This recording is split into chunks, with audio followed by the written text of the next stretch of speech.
Hello guys, कैसे हैं आप। Welcome back to literature information. आज के लेक्चर में हम लोग डिस्कशन करने वाले हैं अपने तीसरे लेक्चर के ऊपर।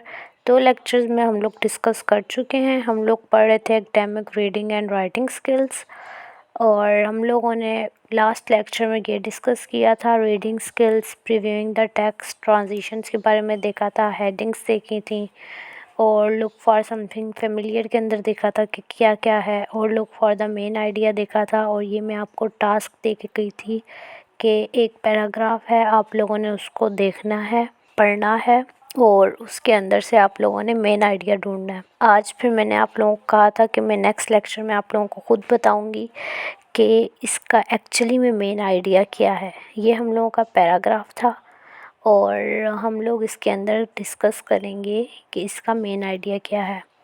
तो देखते हैं अब आप लोगों ने जो आंसर ढूंढा है क्या वही आंसर है। तो देखते हैं। फर्स्ट ऑफ ऑल देखें पहली line, on some issues questions of virtue and honour are too obvious to deny. First line के अंदर उन्होंने क्या कहा कि questions of virtue and honour are too obvious to deny. यहाँ तक एक लाइन उन्होंने बोली, ठीक है। अब इसी लाइन को वो एक्सप्लेन आगे कर रहे हैं। Consider the recent debate. अब यहाँ से क्या शुरू हो रहा है, एक एग्जाम्पल दे रहा है वो आपको, ठीक है। तो यहीं से पता चल जाना चाहिए कि जो ये पहली लाइन है इसी के अंदर आप लोगों का मेन आइडिया मौजूद है। तो हम लोगों का मेन आइडिया इसके अंदर आ रहा है questions of virtue and honour, ठीक है। लास्ट टाइम मैंने आप लोगों को क्लू दिया था कि पर्पल हार्ट भी हो सकता है और साइकोलॉजिकल इंजरीज़ भी हो सकती हैं। बेसिकली इस पूरे पैराग्राफ में बात हुई थी कि एक जंग हुई है, ठीक है, उसके अंदर कुछ सोल्जर्स ने पार्टिसिपेट लिया है, ठीक है। और उन पार्टिसिपेट किए गए सोल्जर्स का और जिन लोगों ने पार्टिसिपेट नहीं किया, यहाँ पर वेटरन्स ये जो वर्ड है इसका मतलब होता है ऐसे सोल्जर्स जो पार्टिसिपेट नहीं करते लेकिन वो सोल्जर्स ही होते हैं, रिटायर हो चुके होते हैं, ठीक है। तो उन लोगों ने सफ़र किया ट्रॉमेटिक स्ट्रेस से और मेजर डिप्रेशन से।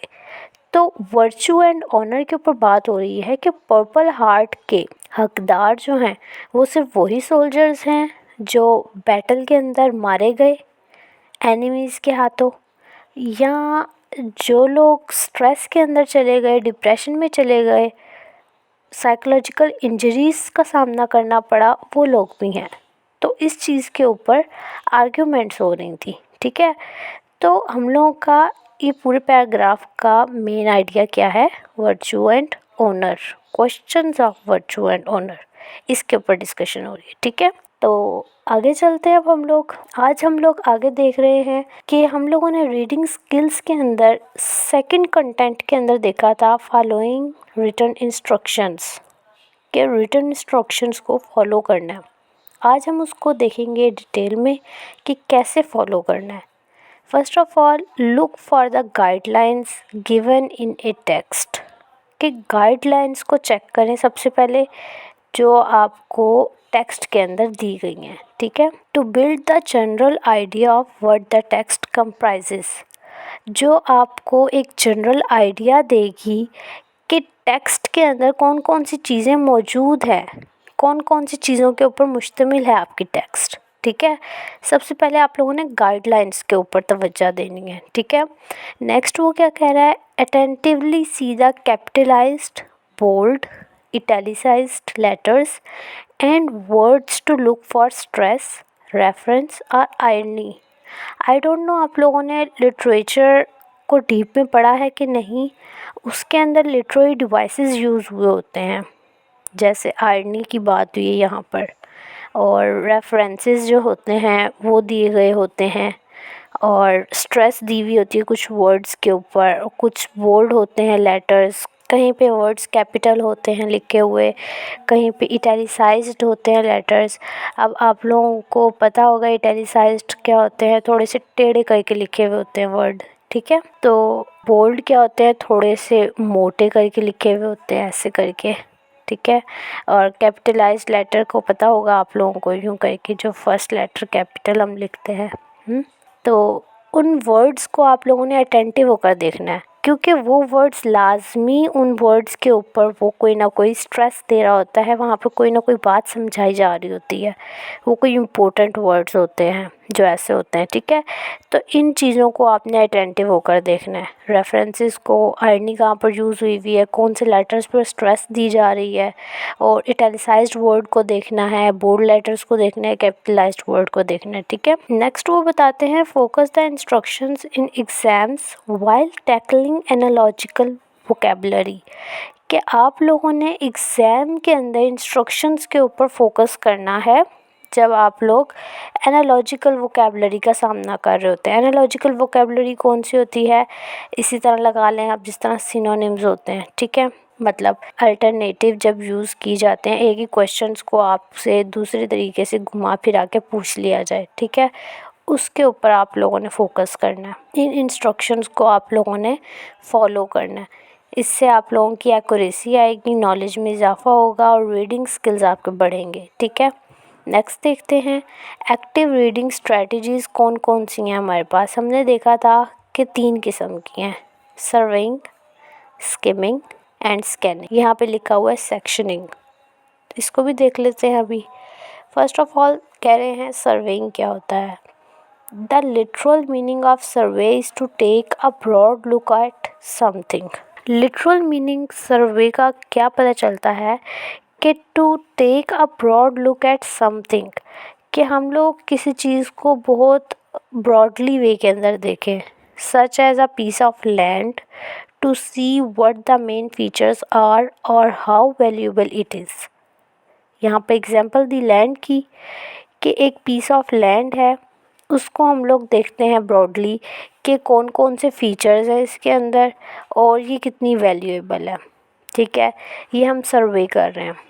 जबकि surveying a text is similar in meaning to this, कि एक टेक्स्ट का सर्वे करना उसका मीनिंग बिल्कुल सिमिलर है इसी की तरह।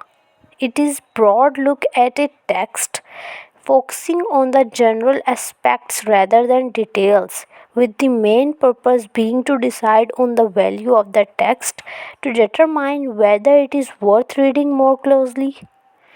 अब यहाँ पर वो यही बता रहे हैं कि टेक्स्ट का सर्वे हम लोग क्यों करते हैं, कि हम लोग उस टेक्स्ट का पर्पस जान सकें कि ये वर्थ रीडिंग है, कि हम लोग इसको थोड़ा क्लोजली और रीड कर सकें या नहीं, ठीक है। सर्वे का ये मकसद होता है। If it is then you can proceed to read in an appropriate way. अगर ये वर्थ रीडिंग है तो आप उसको अप्रोप्रिएट वे के अंदर पढ़ सकते हैं, such as skimming for the main points और टेकिंग नोट्स। स्किमिंग होगी उसके लिए कि आपको मेन पॉइंट्स उसके अंदर से निकालने हैं या नोट्स कुछ निकालने हैं, ठीक है। और if it is not valuable, अगर वैल्यूएबल नहीं है, then discard it. There are too many text available and you will not have time to read them all. अब बहुत सी टेक्स्ट हमारे पास मौजूद होती हैं, लेकिन हमारे पास इतना टाइम नहीं होता कि हम उन सबको पढ़ सकें। तो उसके लिए ये तरीका है सर्वे करना। फिर उसके बाद अगर वो वर्थ रीडिंग है तो स्किमिंग करना, अगर नहीं तो उसको डिस्कार्ड कर देना। नेक्स्ट अब हम लोग देख लेते हैं surveying the text means looking at the table of contents, at chapter headings, at summaries or abstracts to get a broad overview of content and purpose. अब सर्वेइंग का यहाँ पर मीनिंग बता रहे हैं टेक्स्ट के अंदर कि आप लोग टेबल ऑफ कंटेंट्स को देख लें, चैप्टर की हेडिंग्स को देख लें, समरीज़ को देख लें या एब्स्ट्रैक्ट देख लें, ओवरव्यू कंटेंट का देख लें या पर्पस देख लें। ये आपकी सर्वेइंग हो जाएगी उस टेक्स्ट की, ठीक है। ये कुछ तरीके हैं सर्वे करने का। उसके बाद पर्पस किस लिए होता है, to get broad overall picture of essential in article, chapter और बुक। कि पर्पस किस लिए होता है कि आप एक तरह की उस आर्टिकल की या चैप्टर की या बुक की एक पिक्चर अपने माइंड के अंदर बना के रख लें जिस हिसाब से नीड हो उसकी, ठीक है। आगे वो बता रहे हैं how do you do it, आप ये कैसे कर सकते हैं। Read title, first of all title को रीड करें, Second, read abstract or first paragraph. Third, read all headings, italicize words, graphs and tables. Read last paragraph. Read summary. ठीक है, इस तरीके से आप लोग सर्वे कर सकते हैं एक टेक्स्ट का. नेक्स्ट देखते हैं, how will surveying help me. ये किस तरीके से आपकी हेल्प कर सकती है. Facilitates reading, increase subsequent reading speed. इससे आपकी reading speed first of all बढ़ेगी. ठीक है. इम्प्रूव कम्प्रीहेंशंस. कम्प्रीहेंशन का मतलब होता है आपकी अंडरस्टैंडिंग अच्छी होगी चीज़ों के बारे में. ठीक है. Gives you ideas about whether to skip material, skim, read, study, helps you to be selective. कि ये आपको आइडिया देती है कि आप इस मटेरियल को स्किप करें, स्किम करें, पढ़ें, या ये आपकी जो बेसिकली सिलेक्टिव स्टडी है उसके अंदर हेल्प करेगी कि नहीं करेगी. ठीक है. ये आप लोगों का पर्पस है और ये कैसे आपकी हेल्प करेगी ये मैंने आपको बता दिया. ठीक है. नेक्स्ट देखते हैं स्किमिंग. स्किमिंग क्या होता है. Skimming is looking quickly through a text to gain a general impression of what it is about. Skimming जो होता है ये एक तरह का तेज़ी से किसी टेक्स्ट को देखना, सिर्फ ये देखने के लिए कि ये किस बारे में है. Skimming means looking over a text quickly, looking for keywords, headings, tables, images and illustrations to get the gist of the content. कि एक तरह से आप कंटेंट का पता लगा सकें. This will help you to decide whether you should read further and how useful the document will be to your project. ठीक है. इसलिए स्किमिंग होती है और ये आपकी इस तरह हेल्प कर सकती है फ्यूचर के अंदर. ठीक है. नेक्स्ट देखते हैं इसका purpose. Concentrates your attention on the essential of a paragraph और series of a paragraph. How do you do it. Read first sentence of paragraph, read last sentence of paragraph, read keywords in between. ये 3 तरीके हैं skimming के. ये आप लोगों ने याद रखने हैं कि स्किमिंग के कौन से तरीके हैं, सर्वेइंग के कौन से तरीके हैं. ठीक है. नेक्स्ट देखते हैं 2 स्किमिंग पैटर्न्स हैं हमारे पास. फर्स्ट कौन सा है. Formal style, typical of most text books with long involved sentence and long paragraph, read using 3 steps outlined above. Second कौन सा है. informal style, shorter sentence and paragraph, read using first 2 steps only. ठीक है. एक formal style है हमारे पास skimming का और एक इनफॉर्मल स्टाइल है. फॉर्मल स्टाइल के अंदर क्या होता है, टेक्स्ट बुक्स होती हैं, उसके अंदर लॉन्ग इन्वॉल्व सेंटेंस होते हैं और लॉन्ग पैराग्राफ होते हैं. उसके अंदर 3 स्टेप होते हैं आउटलाइन के. ठीक है. जो भी 3 स्टेप्स आपने पढ़े उसके अंदर आप लोगों ने वो करना है. ठीक है. फॉर इनफॉर्मल स्टाइल आप लोगों को क्या करना है, उसके अंदर शॉर्टर सेंटेंस और पैराग्राफ होते हैं. उसके अंदर आप लोगों ने जो ये अभी पीछे फर्स्ट 2 स्टेप्स पढ़े हैं ये सिर्फ इन्वॉल्व होंगे. ठीक है. नेक्स्ट वो क्या कह रहे हैं, how will skimming help me after surveying article. You may feel it doesn't merit reading, but it is too important to discard. ठीक है. Used to review material previously studied just before a test. For example, आप लोगों का किसी चीज़ का test है, आप लोगों ने वो तैयार किया हुआ है. ठीक है. अब आपके पास 5 मिनट है सिर्फ. आप लोगों ने वो काफ़ी ज़्यादा रिवाइज़ करना है. 5 मिनट में रिवाइज़ नहीं हो सकता सारा. तो आप लोग क्या करते हैं, इम्पोर्टेंट हेडिंग्स देख लेते हैं बस, क्योंकि इसके अंदर ये हेडिंग है तो इसमें ये आता है, ये हेडिंग है इसमें ये आता है, ये हेडिंग है इसमें ये आता है. वो क्या होती है, स्किमिंग होती है. ठीक है. एक तरह का रिव्यू करते हो आप मटेरियल को. ठीक है. जो आप पहले पढ़ चुके हो. उसके अलावा will help you get through material faster. Skimming से क्या होता है कि आप लोग गो थ्रू कर लेते हैं फास्टली अपने मटेरियल को. ठीक है. नेक्स्ट अब हम लोगों के पास आ रहा है scanning. Scanning means looking quickly through the text to find a specific piece of information. Skimming का भी यही था, looking quickly through the text, और इसका भी यही था, लेकिन दोनों में एक डिफरेंस आ रहा है. ये क्या है, finding a specific piece of information, कि एक स्पेसिफिक पीस ऑफ इंफॉर्मेशन ढूंढनी है आपने. If you only need a specific piece of information, scan the text to find it. Don't read the whole text in detail. purpose to help you find one specific bit of information within a relatively large body of information. Purpose इसका ये है to help you find one specific bit of information within a relatively large body of information. कि एक बड़ा सा paragraph है, ठीक है, उसके अंदर से इतने एरिया के अंदर से आपने ये इम्पोर्टेंट चीज़ उठानी है। वो होगी आपकी स्कैनिंग, कि आप होल वो पीस ऑफ वर्क को पढ़ो डिटेल में और फिर उसको निकालो, ठीक है। If you only need a specific piece of information, scan the text to find it, don't read the whole text in detail. इसको याद रखना है आपने। अब how do you do it? Visualise the words और फ्रेजेस फर्स्ट ऑफ ऑल क्या करें, words और फ्रेजेस को ध्यान से देखें। फिर visualise things to be spotted, get clear mental picture of the words, ठीक है। सेकंड पर आपने ये करना है।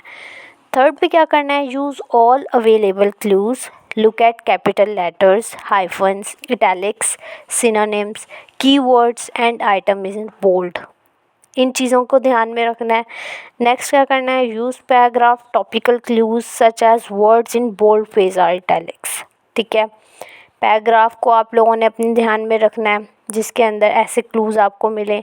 उसके बाद क्या करना है, यूज़ सिस्टमैटिक स्कैनिंग पैटर्न्स, ठीक है। इन सिस्टमैटिक स्कैनिंग पैटर्न्स को आप लोगों ने फॉलो करना है। अब वो स्कैनिंग पैटर्न्स कौन कौन से हैं वो हम लोग देख लेते हैं। स्कैनिंग पैटर्न्स ये हैं कि run eyes rapidly down middle of column using A zigzag motion, कैसे ऐसे करके पढ़ना, ठीक है। नेक्स्ट क्या है, use wider side by side movement for solid pages of prints, वो जिग-जैग पोजीशन आप लोगों ने रखनी है। नेक्स्ट क्या है, how can scanning help me, uncovers relevant information, number 1. Number 2, accelerates reading speed and flexibility, can scan 10 times your present reading rate, इससे आपको ये फ़ायदा होगा। नेक्स्ट क्या है, 2 situations where scanning is helpful, कौन कौन सी, you know material has information you want but can't remember specifically what it is or where it is in the chapter, आपके तब ये हेल्पफुल हो सकती है। और सेकंड पर, you are looking for something unknown, यहाँ पर आप जानते हो, यहाँ पर नहीं जानते, you won't know exactly until you find it, processing large amounts of information as part of your job, ये एग्जाम्पल है आपकी, ठीक है। नेक्स्ट क्या है, scanning is useful if you know the article has the information you want but can't remember where. इस तरह scanning आपके लिए हेल्पफुल है कि एक आर्टिकल है, आपको पता है उसके अंदर कहीं ना कहीं वो इन्फॉर्मेशन मौजूद है जो आपको चाहिए, तो आपके लिए वो हेल्पफुल होगी स्कैनिंग, ठीक है। नेक्स्ट अब हम लोगों के पास आ रही है एक्सपोजिटरी टेक्स्ट रीडिंग, इसके बारे में हम लोग नेक्स्ट लेक्चर में डिस्कस करेंगे। आज का लेक्चर इतना ही, होप सो आप लोगों को क्लियर हुआ होगा। आज हम लोगों ने स्किमिंग, स्कैनिंग और सर्वेइंग का पढ़ा है। कुछ समझ ना आई हो तो आप लोग मेरे से कमेंट्स में पूछ सकते हैं। मिलते हैं नेक्स्ट लेक्चर के अंदर। टिल देन अपना ख्याल रखिएगा। अल्लाह हाफिज़।